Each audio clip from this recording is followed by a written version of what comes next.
শুনতে কি চাওয়ে তোমায় স্বাগত।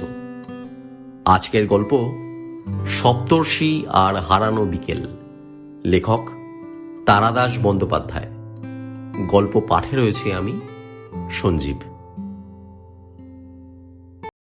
বহরমপুর পেরিয়ে কান্দির পথে পড়তেই রাস্তার দুধারে বাড়িঘর আর গাছপালার চেহারা বদলে যেতে লাগলো। মাটির রঙও এখানে সামান্য লাল। সপ্তর্ষির বাবা বুঝিয়ে দিলেন, মাটির সঙ্গে লোহা মেশানো রয়েছে বলে ওই রকম রং। এখান থেকেই নাকি রাঢ়বঙ্গের শুরু। রাঢ়বঙ্গ বলতে ঠিক কি বোঝায় সপ্তর্ষি জানে না, তবে সময় মতো বাবাই নিশ্চয়ই বলে দেবেন। বাবা বেশ ভালো লোক, বাবার সঙ্গে বেড়াতে মজা লাগে। দুপাশে ধু ধু মাঠ, মাঝখান দিয়ে কালো পিচের রাস্তা চলেছে সোজা। মাঠের মধ্যে দাঁড়িয়ে অজস্র তাল গাছ। কোথাও আবার খোলা প্রান্তরের ভেতর তাল গাছগুলো জড়াজড়ি করে এক জায়গায় ভিড় করে রয়েছে। এখানকার তাল গাছ দেখতে একটু যেন অন্য রকমের। গুঁড়িটা বেশ মোটা, আর মাটির একেবারে কাছ থেকেই প্রথমে কিছুটা বেঁকে তারপর সোজা উঠেছে। মাঝে মাঝে চোখে পড়েছে দু একটা বিরাট শিমুল গাছ। পাতা নেই, ডালগুলো লাল ফুলে ভর্তি। বাবা হঠাৎ বললেন, বিকাশ, গাড়িটা এখানে একটু থামাও তো, এই বাঁদিকে। পথের বাঁদিকে কয়েকটা বড় গাছের ছায়ায় কিছু লোক বিশাল দুটো উনুন জ্বালিয়ে কি যেন করছে। সেখানে গাড়ি থামতেই তারা অবাক হয়ে তাকালো। সপ্তর্ষি অবাক। এত বড় উনুন আগে সে কখনো দেখেনি। উনুনের উপর লোহার চাদর জুড়ে তৈরি বড় কড়াই চাপানো। সে কড়াইতে কি যেন জাল দেওয়া হচ্ছে। অত উঁচুতে নাগাল পাবার অসুবিধা বলে জাল দেবার কাজে ব্যস্ত লোক দুজন দুটো প্যাকিং বাক্সের ওপর দাঁড়িয়ে কাঠের হাতা নাড়ছে। চারদিকের বাতাসে একটা খুব চেনা চেনা মিষ্টি গন্ধ। বাবা জিজ্ঞেস করলেন, ওরা কি করছে বলতে পারিস? সপ্তর্ষি মাথা নাড়ল। বাবা বললেন, আমারই অন্যায়। কলকাতায় চাকরি নিয়ে তোকে একেবারে শহরে ছেলে বানিয়ে ফেললাম। কিন্তু এই হচ্ছে আসল দেশ, বুঝলি? শহরে আর কটা মানুষ থাকে? ওরা গুড় জাল দিচ্ছে, বুঝেছিস? আখের রস জাল দিয়ে গুড় তৈরি করছে। আয়, তোকে আখের রস খাওয়াই। গুড়ওয়ালারা ভারী ভালো। নতুন মাটির ভাঁড়ে করে তিনজনকে পেট ভরে রস খাওয়ালো তারা। সপ্তর্ষির বাবা পয়সা দিতে গেলে কাঁচা পাকা চুলওয়ালা লোকটা মাথা চুলকে বলল, আগে আপনারা অতিথি, দুভার রস খেয়েছেন, ওর দাম দিতে হবে না। না না, সে কি কথা, সে হয় না।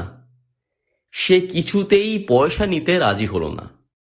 বলল, আমাদের এমনি কত রস তো মাটিতে পড়েও নষ্ট হয়। আজ খোকাবাবু খেয়েছে, তার দাম নেব। খোকাবাবুর নাম কি?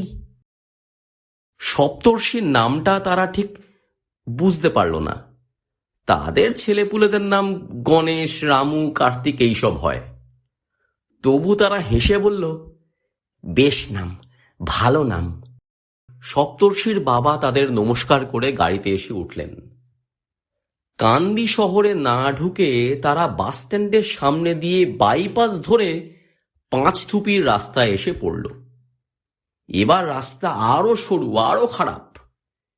কিন্তু পথে যে জায়গাগুলো পড়ছিল তার নাম খুব সুন্দর। পুরন্দরপুর, গোকর্ণ। আর 10-12 কিলোমিটার গেলেই পাঁচথুপি। পথে বেরুলে কত মজার ঘটনা দেখা যায়। যেমন গোকর্ণ ছাড়িয়ে কিছু দূর এসে হঠাৎ গাড়ি থামাতে হলো। রাস্তার ঠিক মাঝখানে দাঁড়িয়ে একটা ছোট্ট ছাগলছানা তার মায়ের দুধ খাচ্ছে। সরু রাস্তা, পাশেই নাবাল জমি, ধান ক্ষেত। এড়িয়ে যাওয়া যাবে না। 2-3 বার হর্ন দেওয়া হলো, কিন্তু তারা নির্বিকার। বিকাশ নেমে তাড়া দেবার উদ্যোগ করছিল, সপ্তর্ষির বাবা বারণ করলেন। থাক, ওদের বিরক্ত করো না, বেশ লাগছে দেখতে, পেট ভরে খেয়ে নিক বাচ্চাটা। কিন্তু একটু বাদেই উল্টো দিক থেকে আসা বড় একটা লরির এয়ার হর্নের বিকট আওয়াজে ভয় পেয়ে তারা দুজন ধান খেতে নেমে গেল। পাঁচথুপি ঠিক শহর নয়, আবার গ্রামও নয়। বসতির ভেতরে পথ ভাঙাচোরা, পথে ধুলো।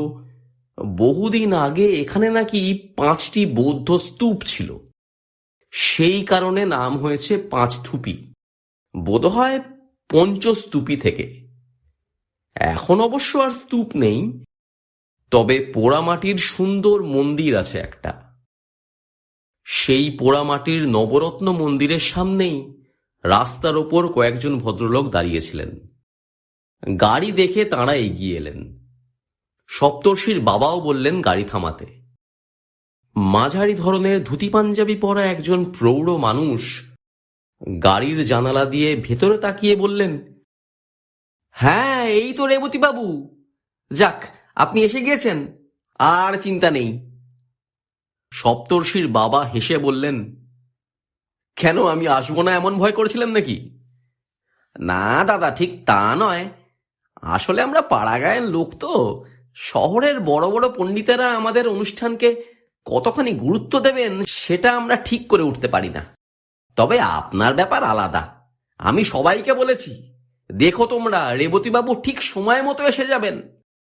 চলুন দাদা, বিশ্রাম করে খেয়ে নেবেন। বিকেল 4টে থেকে সেমিনার। এটি ছেলে বুঝি? কি নাম খোকা? বাহ বাহ, বেশ।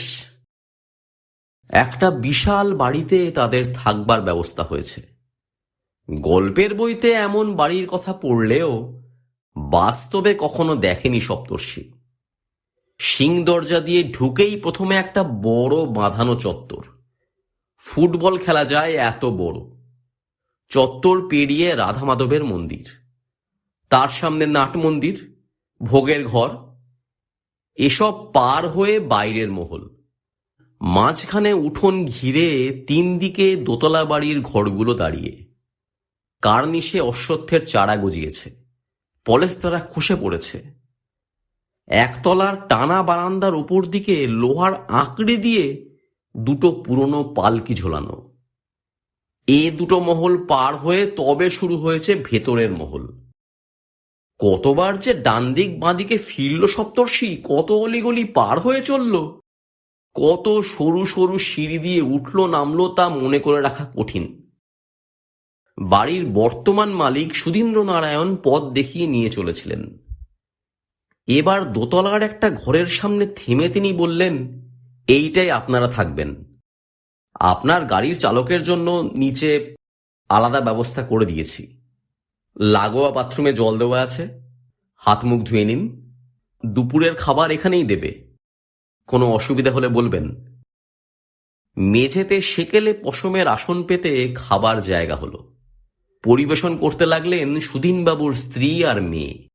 মেয়েটি ভারী মিষ্টি দেখতে, নাম শ্রেয়া। বয়সে সে সপ্তর্ষির চেয়ে কিছু বড় হবে। সুধীনবাবু পাশে দাঁড়িয়ে তদারক করছিলেন। খেতে খেতে সপ্তর্ষির বাবা বললেন, কি বিরাট বাড়ি আপনাদের, অনেক পুরনো না? সুধীনবাবু হেসে বললেন, হ্যাঁ, প্রায় 300 বছর। বলেন কি? তাই। তবে গত 80-90 বছরের মধ্যে আর মেরামত হয়নি। মেরামত করবার সঙ্গতিও নেই, সব আস্তে আস্তে ভেঙে পড়ছে। কখানা ঘর আছে এ বাড়িতে? 140টা। রেবতীবাবু খাওয়া থামিয়ে অবাক হয়ে তাকিয়ে বললেন, কটা? 140টা। তবে এখন মাত্র 94টা ব্যবহার করা হয়। 94টা ঘর ব্যবহার করেন? লোক কজন আপনারা? সুধীনবাবু বললেন, 4 জন। হাসছেন? আসলে ঘরগুলো খুলে ঝাড় দিয়ে পরিচ্ছন্ন তো রাখতে হবে। ঘরের সব আলাদা আলাদা নাম আছে জানেন? কিরকম? যেমন এই যে ঘরটায় আপনি রয়েছেন, এটার নাম নীল ঘর, পাশেরটা সবুজ ঘর, তারপর আছে হলুদ ঘর, ফলের ঘর, খাটের ঘর, ফুলের ঘর, সেকালের কর্তাদের নামে নামে ঘর। আজ আর হবে না, কাল সকালে আপনাদের রাধা মাধবের বিগ্রহ দেখাবো। এখনো পুজো হয় রোজ। ওই একটা পুরনো রেওয়াজ এখনো বন্ধ হয়নি। 3 থালা অন্নভোগ নিবেদন করা হয়। পূজারী আছেন, বংশানুক্রমিকভাবে তাঁরাই পুজো করে আসছেন। খাওয়া দাওয়ার ঘণ্টাখানেক পরে সুধীনবাবু সপ্তর্ষির বাবাকে সভার জায়গায় ডেকে নিয়ে চলে গেলেন। সপ্তর্ষির ব্যাগে 2-3খানা বই ছিল। কোথাও বেড়াতে গেলে সে সঙ্গে পছন্দ মতো কিছু বই নেয়। একখানা বই নিয়ে সে বিছানায় আধশোয়া হয়ে পড়বার চেষ্টা করতে লাগলো, কিন্তু বইয়ে কিছুতেই মন বসল না। পড়ন্ত বেলার রোদ্দুর খড়খড়িওয়ালা জানালা দিয়ে তার বিছানায় আর মেঝেতে এসে পড়েছে। রোদ্দুরের রংটা কেমন যেন মন খারাপ করে দেয়। কবেকার সব ফেলে আসা দিনের কথা মনে পড়ে, অনেক অনেক আগেকার দিনের কথা। কিন্তু অতদিন আগের কথা কি করে মনে আসবে তার? তার তো মাত্র 14 বছর বয়স। তবু এই বাড়িটায় ঢোকা মাত্র তার যেন কেমন অদ্ভুত মনের ভাব হচ্ছে। সামান্য জ্বর এলে যেমন একটা আরামদায়ক আলস্য ঘিরে ধরে। নীল ঘর, খাটের ঘর, ফুলের ঘর, সুন্দর নামগুলো। নির্জন পুরনো বাড়িতে ঝিমঝিম করে ফাল্গুনের অপরাহ্ন। জানালার বাইরেই বাতাসে দুলছে বকুল গাছের ডাল, তার ছায়া পড়েছে মেঝেতে। এখনো আবহাওয়া ভালো, এরপর গরম বাড়তে শুরু করবে। সারাদিন হাঁসফাঁস গরমের পর বিকেলে ঝিলমিল দেওয়া বারান্দায় বসে আরাম করে বাদামের শরবত খাওয়া। হঠাৎ বিছানায় সোজা হয়ে বসল সপ্তর্ষি। আশ্চর্য তো, বাদামের শরবত কথাটা মাথায় এলো কেন তার? বাদামের শরবত বলে সত্যি কিছু হয় নাকি? সে অন্তত কখনো খায়নি। তাহলে এমন একটা পানীয়ের নাম তার মনে এলো কি করে? কোনো গল্পের বইতে পড়েছে কি? কে জানে। দরজা দিয়ে ভেতরে মুখ বাড়িয়ে শ্রেয়া জিজ্ঞেস করল, কি করছো, বই পড়ছো?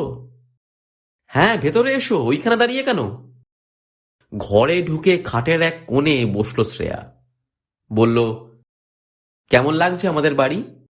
খুব ভালো লাগছে। এত বড় বাড়ি আমি আগে কখনো দেখিইনি। শহরে আমাদের বাড়িতে মাত্র 3টে ঘর, তাও ছোট ছোট। এমন মাঠও নেই। তোমরা কত মজায় থাকো। ঠিক বলেছ, কলকাতায় যেতে আমার একটুও ভালো লাগে না। সপ্তর্ষি জিজ্ঞেস করল, তুমি কলকাতায় গিয়েছ? বছরে 2বার যাই। ভবানীপুরে আমার মামার বাড়ি। শ্রেয়া বেশ পড়াশোনা করে, এ ব্যাপারটা সপ্তর্ষির বেশ ভালো লাগলো। তার হাতের বইটা দেখিয়ে শ্রেয়া জিজ্ঞেস করল, কি বই ওটা? অবনীন্দ্রনাথের রচনা সংগ্রহ, নালক বলে লেখাটা পড়ছি। তুমি বই পড়তে ভালোবাসো? বাবা অর্ডার দিয়ে ডাকে বই আনিয়ে দেন।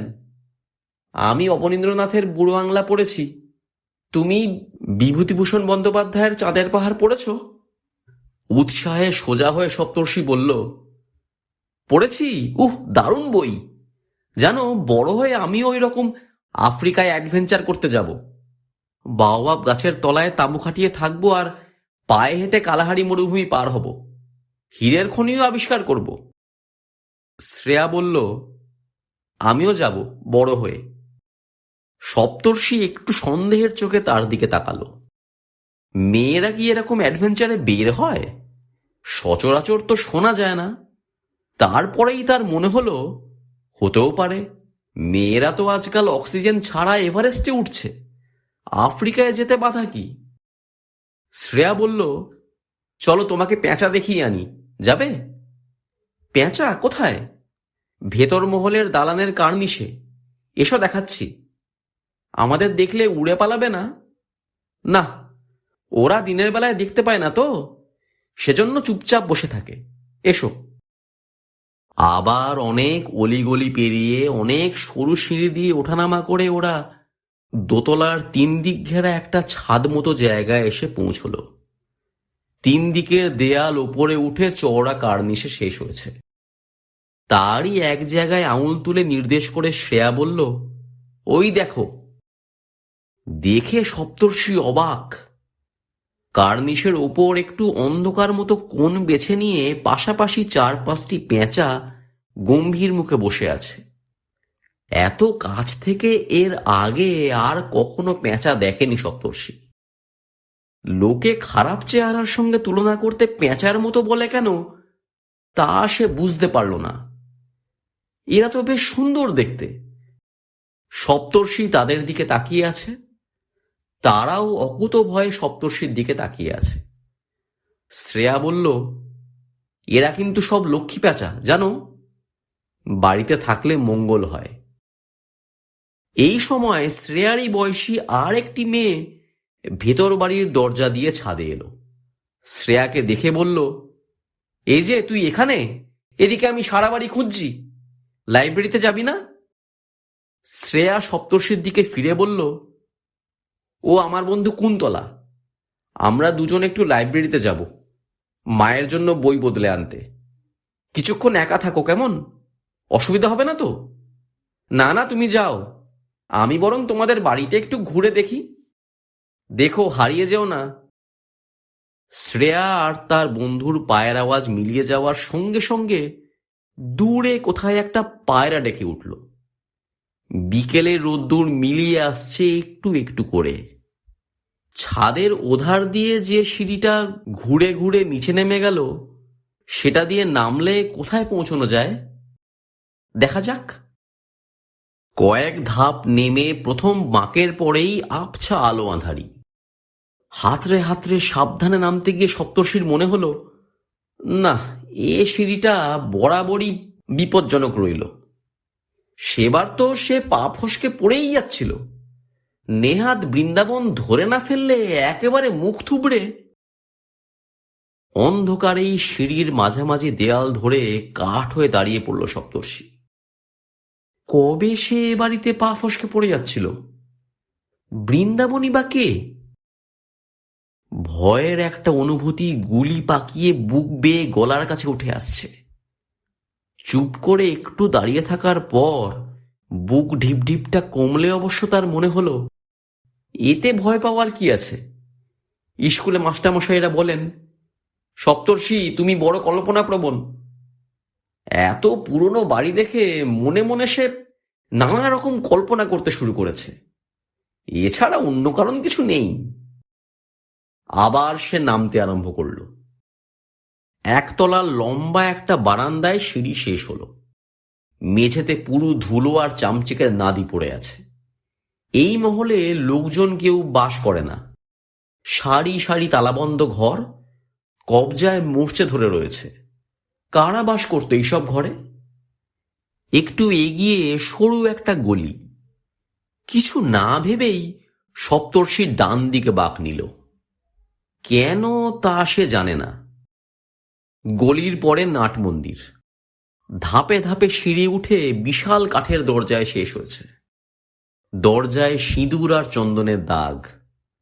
ওহ, এটাই তাহলে রাধা মাধবের মন্দির। হ্যাঁ, এ জায়গাটা রোজ পরিষ্কার করা হয়, ধুলো ময়লা নেই। নাট মন্দিরের ছাদ এক জায়গায় ভেঙে পড়েছে। সেখান দিয়ে আসা পরন্ত ম্লান আলোয় রহস্যময় দেখাচ্ছে চারদিক। ছোট কর্তা যে। চমকে ফিরে তাকালো সপ্তর্ষি।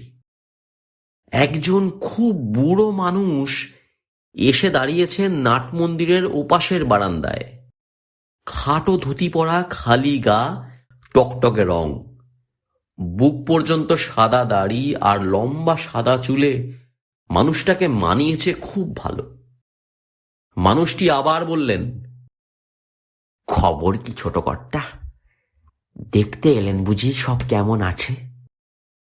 সপ্তর্ষির ভয় কেটে গিয়েছে। সে বলল, আপনি কে? আমি রামগতি, রামগতি ভট্টাচার্য। অনেক দিন তো হলো, আপনি সব ভুলে গিয়েছেন। আসুন আসুন। বুড়ো মানুষেরা এমন সব কথা বলে যার কোনো মানে হয় না। কি ভুলে গিয়েছে সে? তাকে ছোট কর্তা বলেই বা কেন ডাকছেন এ ভদ্রলোক?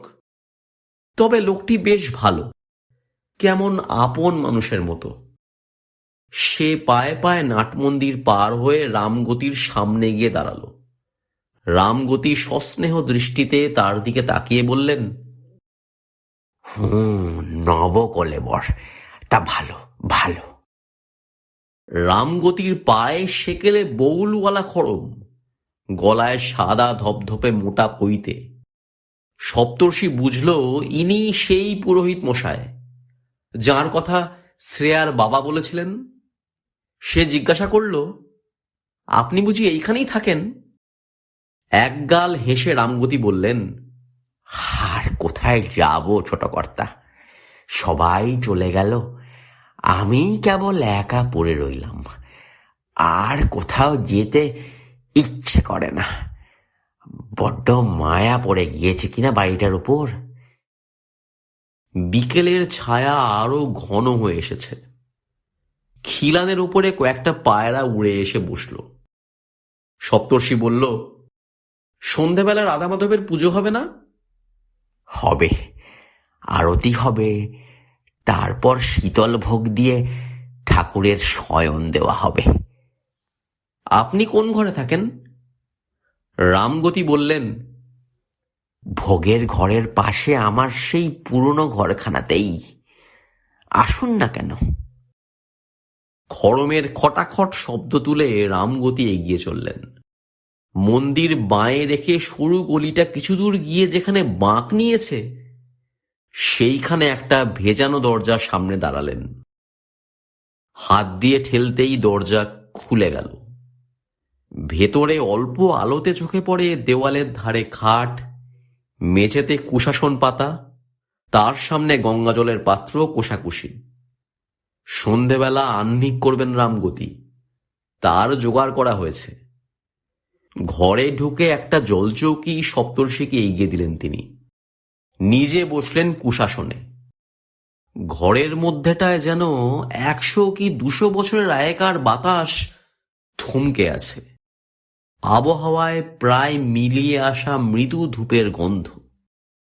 200 বছরের ওপার থেকে কাদের যেন খুব চেনা গলার আওয়াজ আবছা কানে আসে। কারা যেন খুব ভালোবাসতো, খুব আপন ছিল। এই বাড়িটায় থাকতো তারা। বাইরের দালানে পায়রার ডানার ঝটাপট শব্দে বৈকালী নির্জনতা আরো গাঢ় হয়ে আসে। সপ্তর্ষি জিজ্ঞেস করল, বাড়ির এদিকটায় তো কেউ থাকে না, আপনার ভয় করে না একা থাকতে? রামগতি হেসে ফেললেন, না, ভয় করবে কেন? এ আমার চেনা জায়গা, ছোটবেলা থেকে এখানে বড় হয়েছি। তাছাড়া রাধা মাধব যেখানে রয়েছেন সেখানে আর ভয় কি? আপনি কি করেন সারাদিন? পাহারা দিই, সারাদিন, সারা রাত্রির। অবাক হয়ে সপ্তর্ষি বলল, সে কি, কি পাহারা দেন আপনি? রামগতি গম্ভীর হয়ে উত্তর দিলেন, সব কিছু, এই বাড়িঘর, মন্দির, ভাঙা পালকি, খসে পড়া কড়িবর্গা, ফেলে আসা দিনগুলো, সেগুলোকেই বেশি করে পাহারা দিতে হয়, নইলে পালিয়ে যাবে কিনা। পুরোপুরি বুঝতে না পারলেও এ কথাগুলো সপ্তর্ষির খুব ভালো লাগলো। রামগতি আবার বললেন, আর সেই জিনিসটা তো রয়েছে, সেটাও পাহারা দিতে হয়। এই কথাটা রামগতি বললেন প্রায় ফিসফিস করে। তাঁর গলার স্বরে রহস্যের ছোঁয়া। কিসের কথা বলছেন রামগতি? সপ্তর্ষি জিজ্ঞেস করল, কোন জিনিসটা? ছোট কর্তা সব ভুলে গিয়েছেন। আপনি তো লুকিয়ে রাখবার জন্য আমাকে দিয়েছিলেন। মেজ কর্তার তখন মতিগতি ভালো নয়, তার হাতে পড়লে কি হয় ঠিক নেই, তাই আমাকে দিলেন।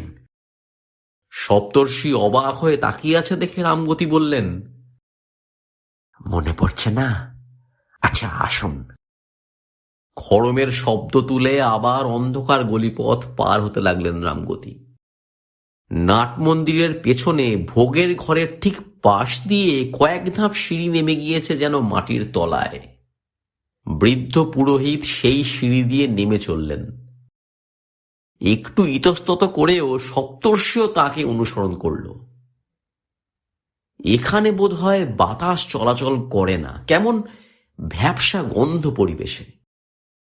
সিঁড়ি নেমে শেষ হয়েছে একটা ছোট্ট চৌকো ঘরে।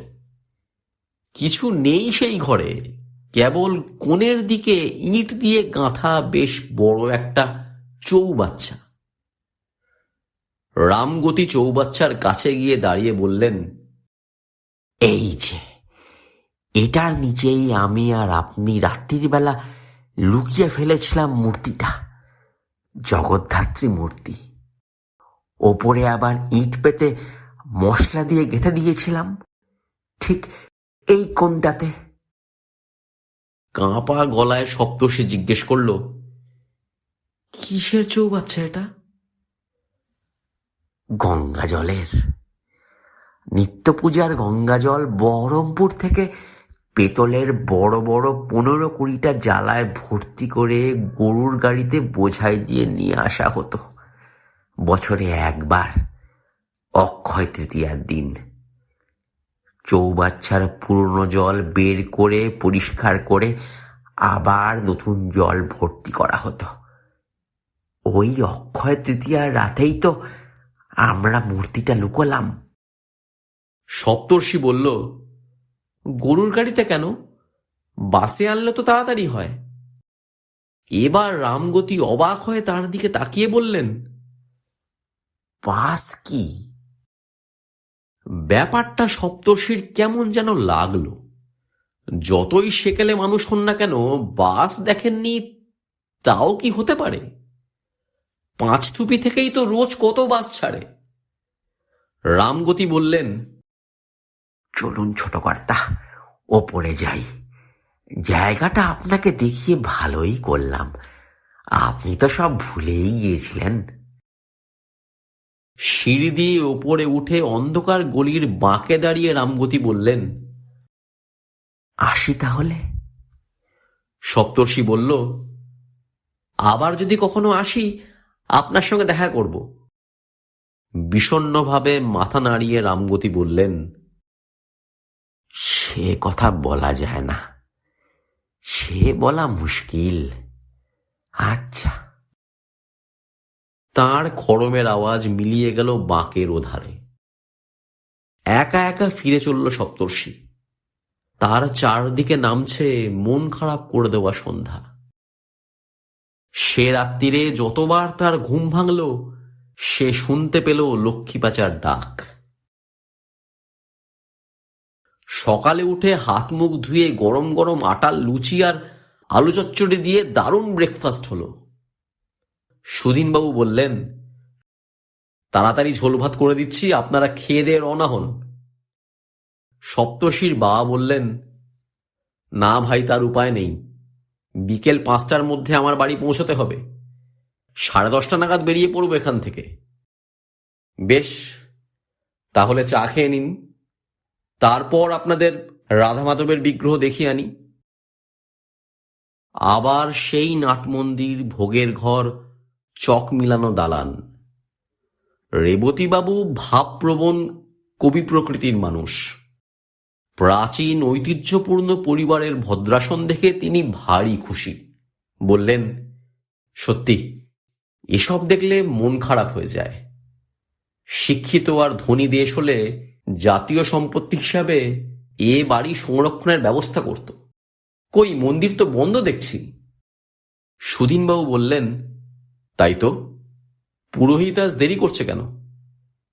তার কথা শেষ হবার আগেই একজন 30-35 বছর বয়সের ধুতি পরা চাদর গায়ে লোক নাটমন্দির প্রাঙ্গণে ঢুকে বলল, এই যে সুধীনদা, একটু দেরি হয়ে গেল আজ।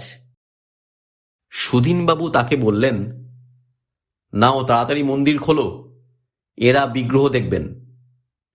তারপর সপ্তর্ষির বাবার দিকে ফিরে বললেন, এই হচ্ছে দুর্গাগতি, বর্তমান পূজারী।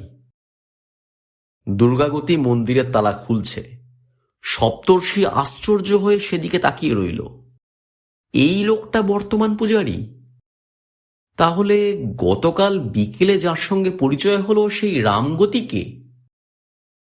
রামগতি আর দুর্গাগতি নাম দুটো তো বাপ বেটা কিংবা দুই ভাইয়ের বলে মনে হচ্ছে।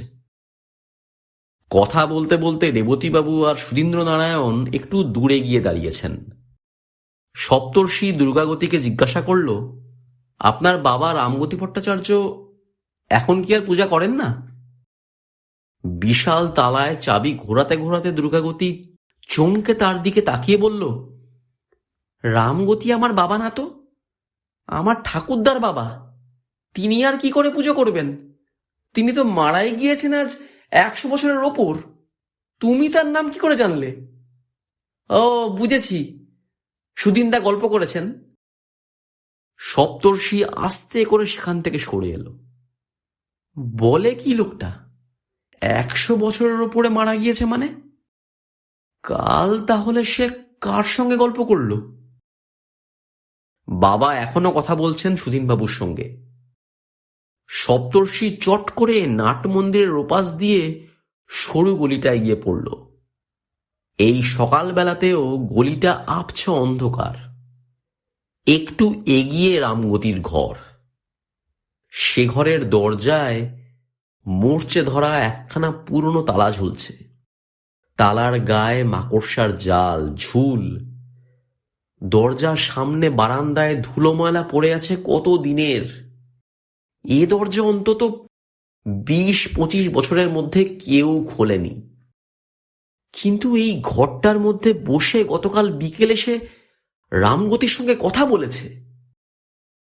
সপ্তর্ষির আর একটুও ভয় করছে না, বরং খুব মহৎ কিছু, সুন্দর কিছুর মুখোমুখি হলে মনে যে শান্ত আনন্দের ভাব জাগে, তাই জাগছে। মন্দিরের সামনে ফিরে আসতে আসতে সপ্তর্ষি শুনতে পেল সুধীন কাকা এখনো তার বাবাকে পুরনো দিনের গল্প শোনাচ্ছেন। তিনি বলছেন, সেকালের মানুষগুলো সব দিক দিয়েই বড় হতো, কি চেহারায় কি মনে। আমার প্রপিতামহের আমলে আমাদের এক কর্মচারী ছিল, তার নাম বৃন্দাবন। শুনেছি সে নাকি একবার আমাদের বাড়ি ডাকাত পড়লে কেবল লাঠি ঘুরিয়ে 50 জন ডাকাতকে গ্রামের বাইরে তাড়িয়ে দিয়ে এসেছিল। এজন্য কিছু পুরস্কার দিতে চাওয়া হয়েছিল, সে নেয়নি। বলেছিল, আজন্ম এ বাড়িতে আছি, মরবো এখানে, ও নিয়ে করব কি, রাখবো কোথায়? বৃন্দাবন, এই নামটাই সিঁড়ি দিয়ে নামবার সময় কাল তার মনে এসেছিল। চারদিকে তাকালো সপ্তর্ষি। এই বিরাট বাড়িটার সঙ্গে একদিন তার খুব ঘনিষ্ঠ সম্পর্ক ছিল। এর ঘরে ঘরে বাস করত তার প্রিয়জনেরা। ভাগ্য আজ তাকে এখানে এনে তার চোখের সামনের আবরণ সরিয়ে দিয়েছে। গল্পের বইতে এমন ঘটনা পড়েছে সপ্তর্ষি, বাস্তবেও হয় তাহলে? সুধীন কাকাদের অবস্থা এখন পড়ে গিয়েছে। এ সময়ে যদি বেশ কিছু টাকা হাতে পান তাহলে বাড়িটা মেরামত করতে পারেন, শ্রেয়ার খুব ভালো বিয়ে দিতে পারেন, আরো কত কি ভালো কাজে লাগাতে পারেন। চৌবাচ্চার নিচে গাঁথা রয়েছে মূর্তিটা। রামগতি বলেছিলেন ধাতুর তৈরি। কি ধাতু? সোনা, রূপো? যাই হোক না কেন তার দাম অনেক অনেক হবে। জিনিসটা ন্যায্য তো সুধীন কাকুর প্রাপ্য। আর কতদিন ওটা পড়ে থাকবে ওখানে? মূর্তিটার সন্ধান সে বলে দিলে খুব হইচই হবে, সবাই তাকে প্রশ্ন করবে, বিরক্ত করবে। কিন্তু সুধীন কাকার খুব উপকার হবে। অবশ্য সুধীন কাকাকে বলে দেওয়া যায় তিনি যেন সপ্তর্ষির নাম কাউকে না বলেন। বিগ্রহ দেখবার জন্য তার বাবা তাকে ডাকছেন। সে এগিয়ে গেল। তারপর সুধীন্দ্র নারায়ণের দিকে তাকিয়ে বলল, কাকা, আপনার সঙ্গে আমার একটা কথা আছে। গল্প কেমন লাগলো জানাতে ভুলো না। ভালো লেগে থাকলে লাইক করো, প্রিয় মানুষের সঙ্গে শেয়ার করো। চ্যানেলটা সাবস্ক্রাইব না করা থাকলে সাবস্ক্রাইব করে দিও। জলদি ফিরে আসবো আবার নতুন গল্প নিয়ে। ভালো থেকো।